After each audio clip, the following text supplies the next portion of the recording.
G'day beautiful people, how are you? It's another Wisdom on Wheels. I'm in the car, on the way somewhere, in my busy life. Well, today I wanted to talk about healing.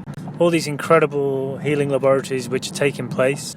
Now when we go into a healing session, there would be the automatic presumption that the best case scenario, that the highest path for everybody would be to heal. But that's looking at a healing in a very human way, with that presumption that the best possible path is for that person to shed the illness, to move on and to become a beautifully healthy human being once again so they can lead a happy life.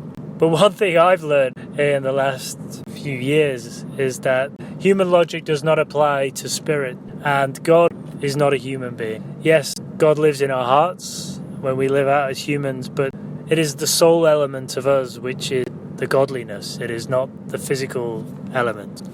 And so that natural human decision-making process that somebody comes, takes a healing, gets better, is very much the logic that you would take when you went to the doctors. I go to the doctors, he gives me some pills, and I get better. But when we're taking a step back, when we're looking perhaps beyond that eagle perspective and even in that satellite perspective, where we come to this earth to learn lessons. If that healing that we expect to automatically manifest when 10 people pray together, when 10 people send healing together, was to heal something which prevented that person from learning the lesson that they came to earth to learn, then suddenly all the logic goes out of the window. Then suddenly it looks very different when you go into a healing. Now what I'm saying here isn't to pour cold water on these sessions, because anyone who's participated so far in the healing laboratories will be perfectly aware. The peacefulness, the power of these sessions is truly monumental. Arguably the strongest, most powerful healings that I've been involved in all my lifetime. But what we're not here to do is to play God. We're here to bring love and light to people. We're here to make sure that people reach their highest path. We're here to hold people's hands through sickness and to bring out the best possible outcome for their very, very highest self. The first healing we did was with baby Sophia, and the messages I got were very clear.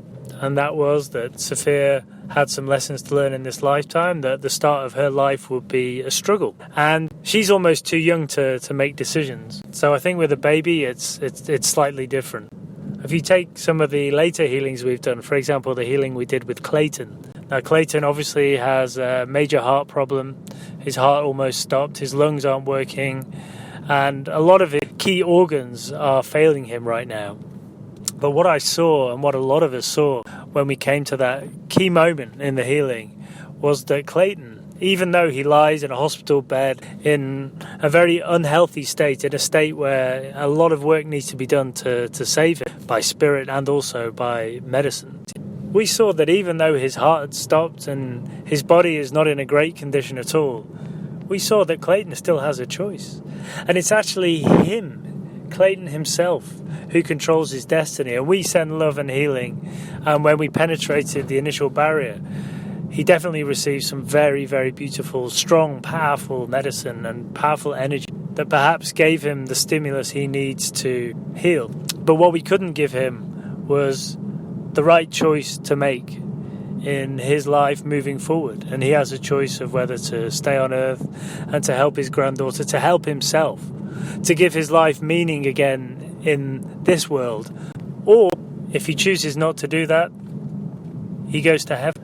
And if Clayton chooses not to go down that avenue, not to go down that healing road, that road which will teach him more vital lessons, which will give spirit a good reason to keep him down on planet Earth, which will give himself a great reason and great zest for life. But if he chooses not to go down that road, then Clayton will move into a state of transition. He'll return to heaven where he can reunite with his son. And his work on earth will be done. Perhaps he won't have learned all his lessons in this lifetime, but there's always time in future lives for him to learn the lesson of making the right choices.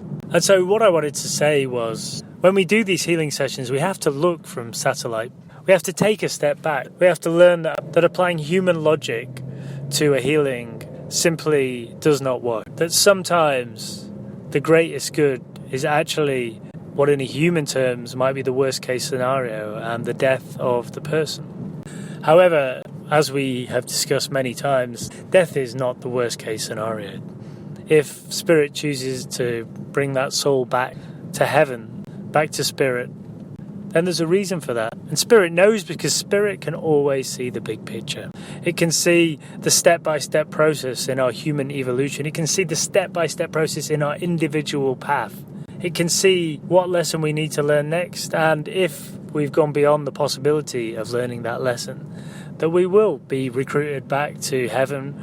We'll take a deep breath, we'll take it in, and we'll start again. Only we're not really starting again. We're moving up to the next rung of the ladder to give us a better opportunity to learn that lesson. So when we go into these healings, I think it's so important that we realise no matter what we do, we just have to trust. We have to trust that Spirit will pick the right option. And there's no doubt that what we're doing is we're adding extra power to any potential healing. We're giving them the best possible chance, the greatest possibility of taking the highest possible path. And we might be re-energizing them, but these people who arrive in our healing sessions, it's not coincidence. It's no coincidence that Nelson arrived in the group, arrived at that healing session, and that we sent healing to Clayton last night. It's no coincidence that baby Sophia has been in that healing pot twice.